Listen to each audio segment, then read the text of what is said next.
Hello everyone, my name is Evie Lupine. Welcome back to my channel, and today I have another video for you all. Today I'd like to discuss money in BDSM relationships, specifically if dominants should be expected to pay for their submissives.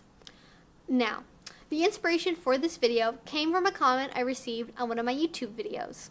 And I'm not going to directly quote this person because I am not going to take making a comment on my YouTube video as implied consent for being part and shown with your full username on my video. So I'm basically just going to paraphrase. And the gist of their question was basically, I'm a submissive, I have a dominant male partner, we are in a relationship. I would like it if he paid for things that I believed would help me be a better submissive. Specifically, paying for gas and sex toys were the two things that they brought up specifically in that comment. But my dominant is resistant to this idea. How can I talk to him about this? And isn't it common or typically expected that dominants would contribute financially to their submissives? And I think this is a really fascinating question. At first, I was just going to reply to that one comment, but the more that I started to think about the answer, the more I started to pull on these strings of social expectations and capitalism and psychology and all sorts of things. So what I want to do today is try and attempt to address that question. And when it comes to BDSM, there are many areas that revolve around finances. There's a thing called FinDom, or financial domination, which in particular is very popular in online circles. That is not what I'm going to be talking about in this video. I think that warrants its own separate discussion. And frankly, there are enough areas within BDSM in general that deal with money that I could probably spend 4 or 5 videos talking about it. So we are just going to be focusing on that one specific narrow question of, should dominant male identified partners be expected to pay for their submissive female identified partners? Because I think that is a very specific type of relationship, enough to where I think I can maybe give a little bit of general perspective there. The first place that my brain goes to when you think about this subject is the fact that money and finances are areas of potential turbulence no matter what type of relationship you have. Vanilla or BDSM, monogamous or polyamorous, straight or queer, whatever labels you use for your relationships, money can be potentially a problem. And it doesn't even have to be romantic or sexual relationships. I think it can be something that's a problem between parents and children. Heck, it can be a problem on your game night when people are trying to figure out how much one person should pay for the pizza they bought for the night. You know, it's something where money can cause issues. And I may be misquoting here, so feel free to correct me if I'm wrong, but I believe that one of the #1 causes why people get divorced, at least here in America, is because of financial difficulties. So, money is very complicated. I don't want anybody to take this video and be like, money is so easy in BDSM, it's just this one way. No. You really have to think about this at an individual level. You have to think about the needs and the wants of the people involved. You have to think about what expectations you have for your relationship, and as best you can, articulate that to your partners and really take it on a case-by-case basis. However, when it comes to the generalizations of why people might have this expectation or why people may or may not want to be in this relationship type, I think I can talk about those things. And where I'd like to start out here is discussing why I think there is a stereotype, or why male-identified people may in particular enjoy taking on a role where they are paying for their partners. And this might sound a little bit psychoanalyzing, but I think it really has to go back to how men are socialized, what men are expected to do in relationships, and how society has told men that they should value themselves. And a key way that happens is through the idea that men are providers. Men are the breadwinners. Men take home the bacon. You know, it's all those cute little phrases that people use to describe who brings back the money. And I think the clearest example of this in BDSM that I can think of is a 1950s household. That is basically a perverted archetype of the Leave It to Beaver family, where the man is strong and stoic, and maybe he smokes a pipe and wears suits and drinks whiskey, and he makes the money, he controls the purse strings, and he gives the submissive slash wife an allowance for household things and getting her hair done and those sorts of things. Now, a 1950s household can take on a lot of different forms, and there are definitely versions of it where people have a female-led 1950s household. But in the most stereotypical way, if you were doing a 1950s household with a dominant man as the head, that is the form it's going to take on, and that is what I think of as the most quintessential version of the provider role happening in BDSM. And on the other side, you very much have this presented in its own way for male-identified submissives. Now, this one takes on two forms that I can think of, and I'm not sure which one is actually more prevalent in practice, but they are actually very, very similar, maybe just sort of different flavors of the same thing. And basically, the way that a male submissive perverts the expectation of being a provider is through taking a submissive role where they are able to dote on the dominant partner. That could be a submissive daddy doting on a dominant little princess. That could be, giving tribute to a goddess or to a dominatrix or whatever title the person happens to be using. Basically, it's a way of, rather than controlling the purse strings as in the 1950s household and doling out money that way and being in control that way, the male submissive is earning money and is then giving that money away to the dominant to spend how she wants or to do things explicitly that bring her pleasure, again, rather than the dominant being the one to control the purse strings. Now, the dominant who is male, who is taking on sort of that provider role, can still give things out in order to allow the submissive to do things like do their hair or paint their nails or get new clothes or whatever. Like, it can still be pleasure focused, but the mindset, the drive behind it is what separates these two. But it all goes back to that desire, either conscious or subconscious, to play out that provider role with their partner. And so I think that is where this stereotype comes from that says, oh, well, like male dominants pay for their submissives, because we look at this stereotype where it's like male dominants are expected oftentimes in media to be wealthy or well off financially. They're expected to be very generous. It's sort of a just general perversion of society's expectations of vanilla dating, where men are supposed to be the ones paying for dates, but rather than just paying for dates, it's paying for like the tickets to a club or buying a new toy or, buying a session at a kink B&B, whatever it happens to be. Now the expectations are no longer just like vanilla dates and nice jewelry. It's also all of these additional kink-related accoutrements. And I could go into a whole tirade just about like capitalism and BDSM and consumerism. And I think the way that the media presents BDSM is we have things like Bound and 50 Shades of Grey, and even in The Secretary, dominant men are usually businessmen in positions of power where they have a lot of disposable income and they dress nicely and they do all these different things.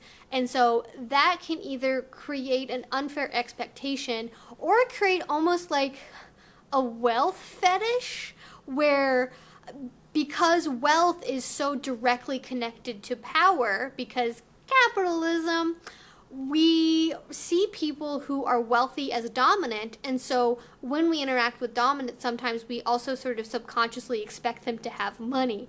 And that means, oh, they're my dominant, that means they should pay for me, but it doesn't actually look at the individual situation that the dominant themselves are in. And actually, I would assume for a lot of dominant men, for people who are in alternative relationship styles in general, the reason why they enter into these sort of spheres and into these relationships is because they want to get away from these dominant social narratives around what is expected when we date people, when we're romantically interested, when we're sexually involved. You know, you don't want to have to carry around that baggage with you all the time, and sometimes it can feel really oppressive to have these expectations placed on you. So when you're entering into a kink relationship and you're like, I want our like social interactions to be more egalitarian. I want us to, you know, pay equally for things, and in the bedroom is where the domination happens, or in the rest of the relationship is where the domination happens, like, and then to have the expectation go back and say, oh, actually, like, shouldn't dominants just pay for their submissives? Like, it can just feel like you're getting trapped again into these expectations about how relationships are supposed to go. And I imagine that that feels very, very, very frustrating. And again, this does not look at the individual personal situation.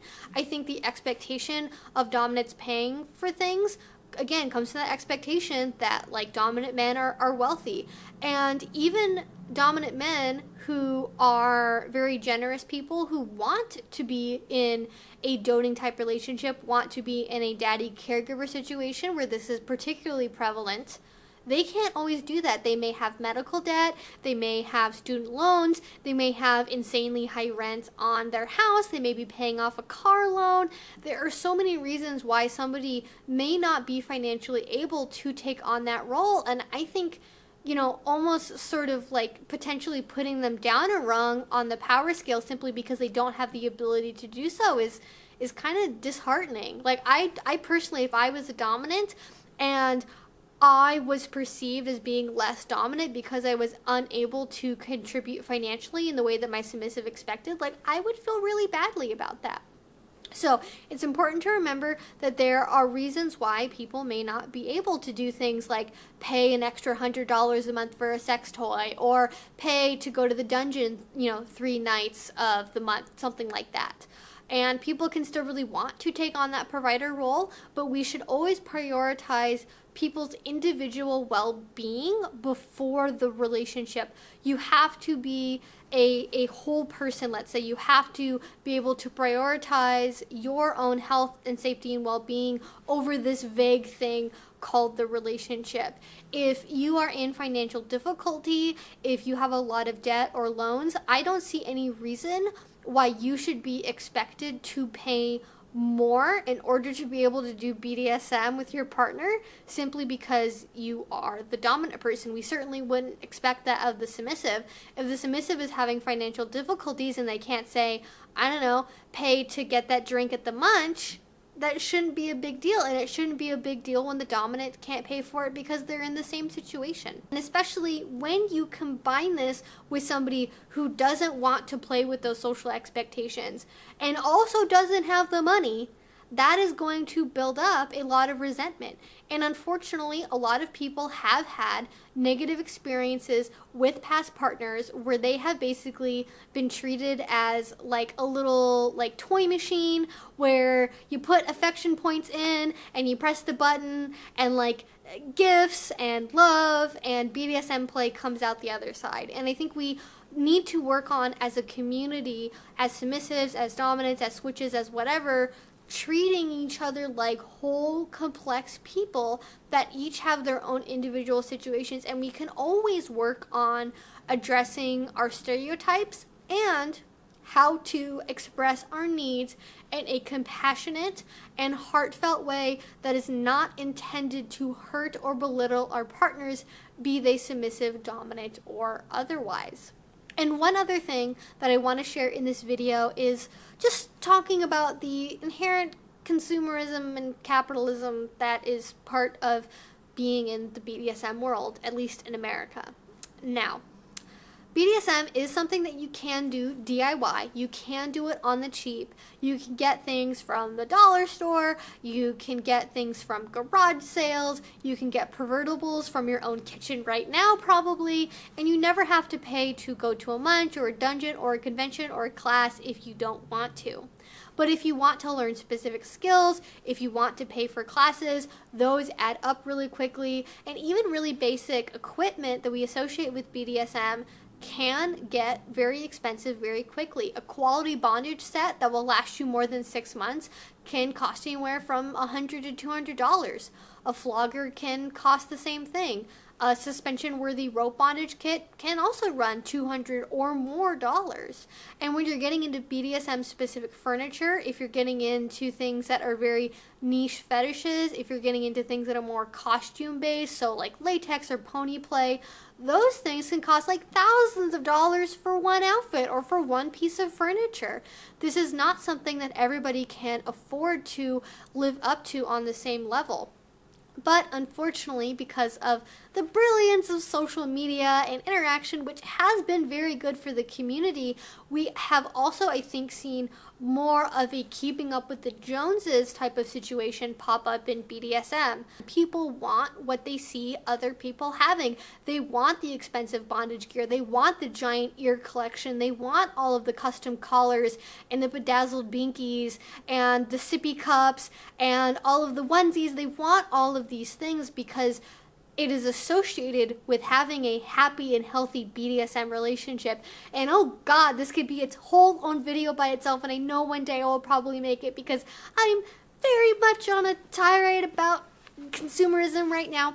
But people want what other people have. That is just something that is part of being human, and when we see other people being happy while using that stuff, we associate it with obtaining happiness and also with obtaining legitimism. If people don't have the right gear or enough gear or gear from the right place or in the right color, oftentimes people will accuse others on social media of being fake, of not really being into the lifestyle, of being a newbie, of being a poser. I have seen and heard it all. We judge people based on how they present themselves. We judge others based on what they bring to the dungeon. The newbie dom, or even just any dom, who brings a toy bag with a bunch of homemade wooden spoons and dowel rod canes is going to get a very different reaction than the dom who brings his expensive Jodo rope kit with his custom interchangeable flogger set and his $300 custom sized leather boots. There are associations we make about people's ability and power levels based on what physical objects they are able to take into a scene or have part of what they present in the community. And again, I could make a whole other video about this, so I probably will at some point. And I want to wrap up this video by thinking about the original question again, which I kind of maybe neglected a little bit. But is there an expectation, and is it common for dominants to pay for their submissives? I.e., is it rational for me to expect that my dominant will pay for me? And the answer is maybe, because BDSM is a giant gray area, and it always is, and I try to get that across in my videos every single time, because it is almost always the case. Depending on what communities you're a part of, depending on who you socialize with, there may be an expectation that dominants will pay for the submissive because it's associated with power. You may also have it be to where it's expected because the person is taking on a caregiver or a daddy role, so obviously they should be the ones to pay.